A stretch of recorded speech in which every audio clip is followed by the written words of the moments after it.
வணக்கம் நேர்களே, இது ஷர்மிளா டாக்கீஸ். நான் உங்கள் டாக்டர் ஷர்மிளா. இந்த திராவிட திமுக அரசாங்கம் பல நல்ல விஷயங்களை பண்ணிட்டு இருக்கு. அதுல ஒரு விஷயம், பள்ளிகளில் இருக்கக்கூடிய சாதிய வன்முறைகளை தவிர்க்கணும் அப்படிங்கிறதுக்காக ஜஸ்டிஸ் சந்துரு அவர்கள் தலைமையில ஒரு குழு அமைச்சு அவங்க ஆய்வு செஞ்சு பல பரிந்துரைகளை கொடுத்திருக்கிறாங்க. 23க்கும் மேற்பட்ட முக்கியமான பரிந்துரைகளை அரசாங்கத்துக்கு சொல்லியிருக்கிறாங்க. அதில் ஒரு சில முக்கியமான விஷயங்கள் என்ன அப்படின்னு பாத்தீங்கன்னா, அரசு பள்ளிகளின் பெயர்களில் ஆதி திராவிடர் நலத்துறை உட்பட எந்த சாதிய அடையாளங்களும் இருக்கக்கூடாது அப்படிங்கிற ஒரு விஷயம் சொல்லியிருக்கிறாங்க. அதே மாதிரி தனியார் பள்ளிகளில் உள்ள சாதி பெயர்களை நீக்க வேண்டும். சாதி அடையாளங்கள் எதுவும் இருக்காது அப்படிங்கிற ஒரு உறுதிமொழியை வாங்கிக்கிட்டு தான் புது பள்ளிகள் ஆரம்பிக்க அனுமதி கொடுக்கப்பட வேண்டும் அப்படின்னு சொல்லியிருக்கிறாங்க. ஏன்னா பல சமூகங்கள்ல பாத்தீங்கன்னா, வசதியா இருக்கிறவங்க யாராவது இறந்து போயிட்டாங்கன்னா அவங்க பேர்ல பள்ளி ஆரம்பிச்சு அங்க நல்லது பண்றது, ட்ரஸ்ட் ஆரம்பிச்சு அவங்க பேர்ல நல்லது பண்றது, இப்படி நிறைய விஷயங்கள் நடந்துட்டு இருக்கு. ஆனா பள்ளிகள் சம்பந்தப்பட்ட வரைக்கும் இது போன்ற சாதி அடையாளங்கள் இல்லாம நீங்க இந்த விஷயங்களை பண்ணுங்க, அப்படியே அதை உறுதி செஞ்சுக்கிட்டு அவங்களுக்கு லைசன்ஸ் கொடுங்க அப்படிங்கிற ஒரு விஷயத்த சொல்லியிருக்கிறாங்க.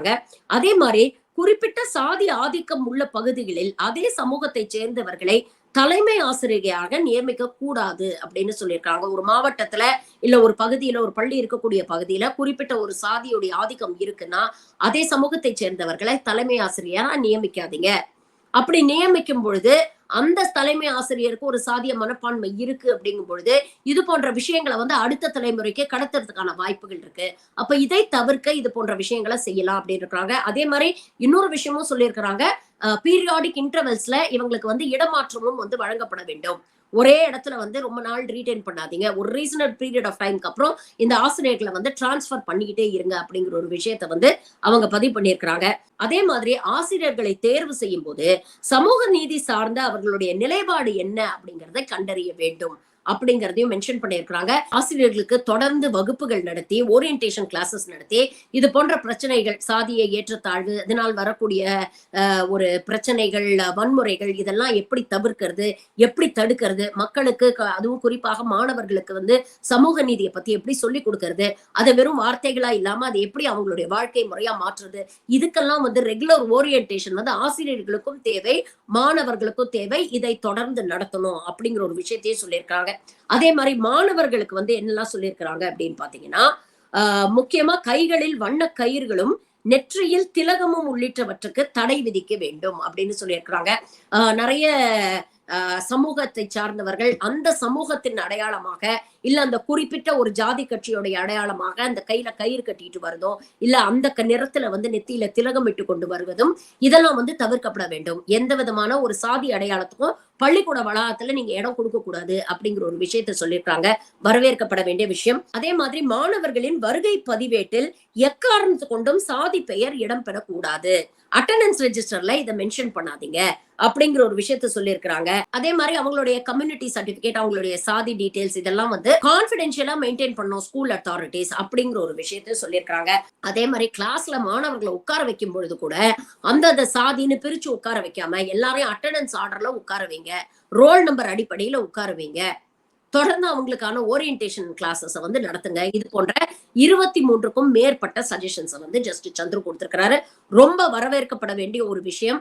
தமிழ்நாடு அரசு இந்த முயற்சியை எடுத்ததுக்கு முதல்ல அவங்களுக்கு ஒரு பெரிய நன்றியை சொல்லிக்கிறோம். இது போன்ற விஷயங்கள் வரவேற்கப்பட வேண்டிய விஷயங்கள்.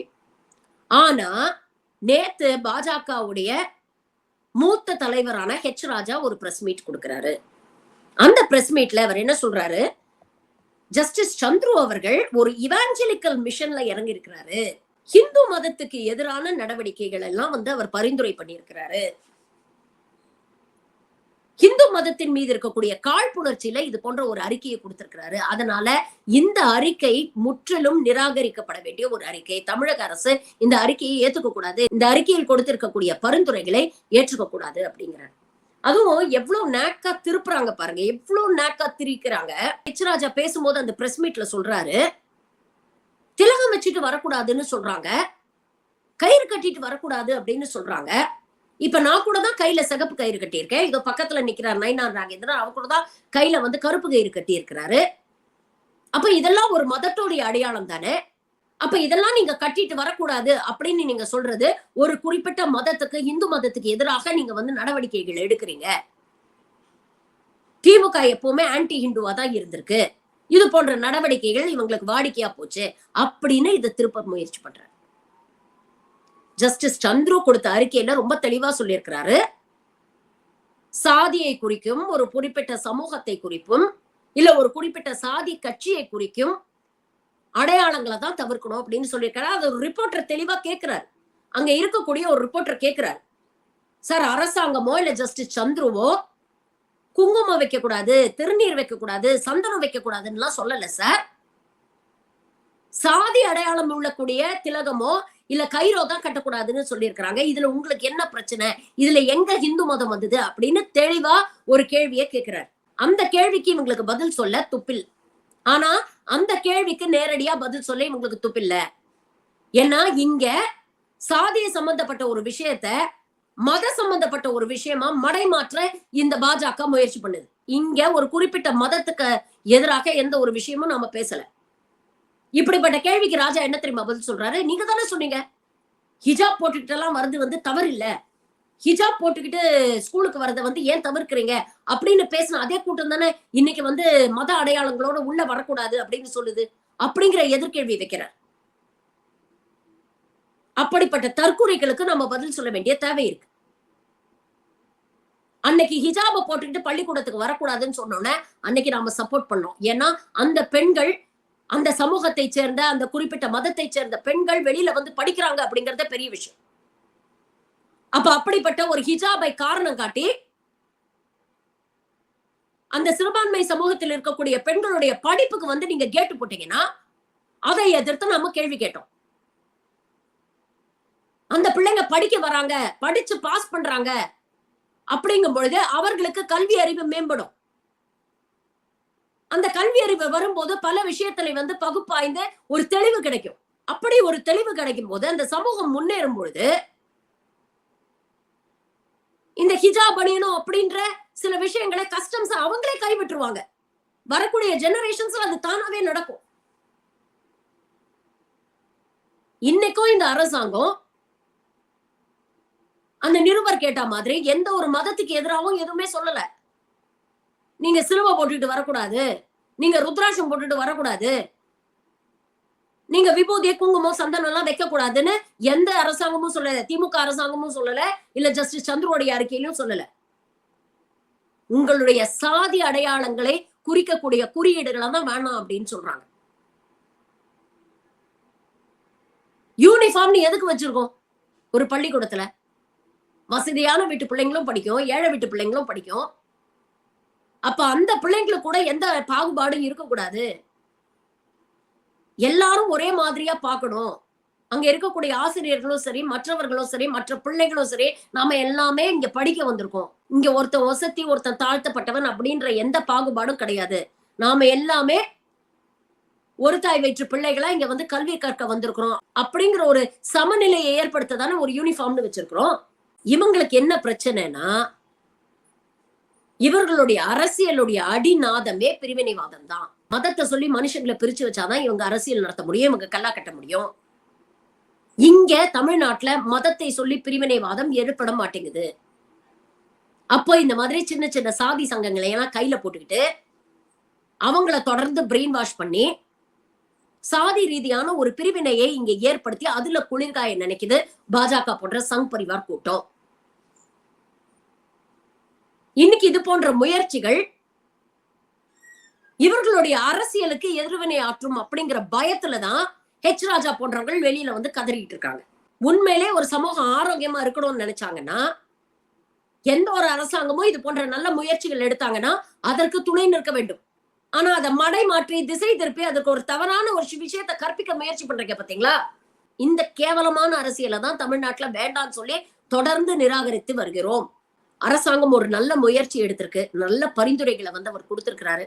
இதெல்லாம் ஒரு பக்கம் நீங்க நடைமுறைப்படுத்தினாலும் இது மட்டும் போதாது. எப்பவுமே சொல்லுவாங்க, மாற்றம் அப்படிங்கிறது உள்ள இருந்து வரணும். The change has to come from within. இது ஒரு நல்ல முயற்சி. நீங்க ஒரு முதல் படி எடுத்து வச்சிருக்கிறீங்க. இன்னும் நிறைய பயணிக்க வேண்டிய தூரம் நிறைய இருக்கு, அதுல எந்த மாற்றமும் இல்ல. ஆனா the change has to come from within அப்படின்னு இருக்கும் பொழுது இந்த மாணவர்களுக்கு இந்த உள்ளுணர்வை நாம ஏற்படுத்தணும். சமூக நீதி அப்படிங்கிறது எவ்வளவு முக்கியம், பிறப்பால் எவனும் ஏற்ற தாழ்வு கிடையாது. சாதிய ரீதியில எவனும் வசந்த ஜாதி, ஒருத்தன் வந்து மோசமான ஜாதி அப்படின்னு எதுவுமே கிடையாது. நம்ம எல்லாருமே மனுஷங்க தான். ஒரு மனுஷனுடைய தனி ஆளுமையா அவன் திறமையும் தான் அவனுடைய மதிப்பீடா இருக்கணுமே தவிர, அவன் எந்த வகுப்புல பிறந்தான் அப்படிங்கிறது அவனுடைய மதிப்பீடு கிடையாது அப்படிங்கிற விஷயத்த அடுத்த தலைமுறைக்கு தொடர்ந்து கடத்த வேண்டிய தேவை நமக்கு இருக்கு.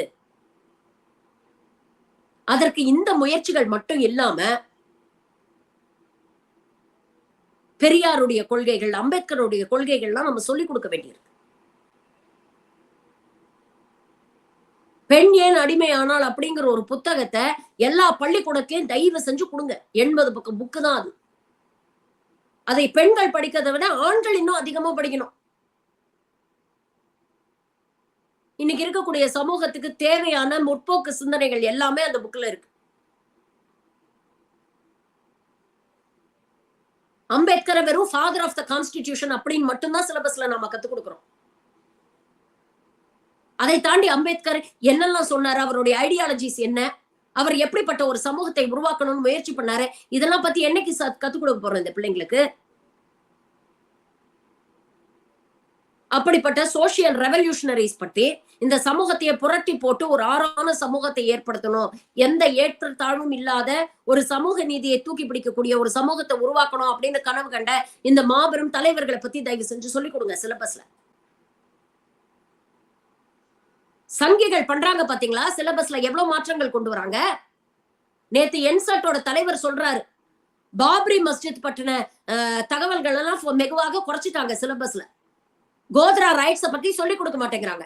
பாப்ரி மஸ்ஜித் அப்படிங்கிற வார்த்தையே வரக்கூடாதுங்கிறதுக்காக 3 டோன்ட் ஸ்ட்ரக்சர் அப்படின்னு மென்ஷன் பண்ணிருக்காங்க டெக்ஸ்ட் புக்ஸ்ல.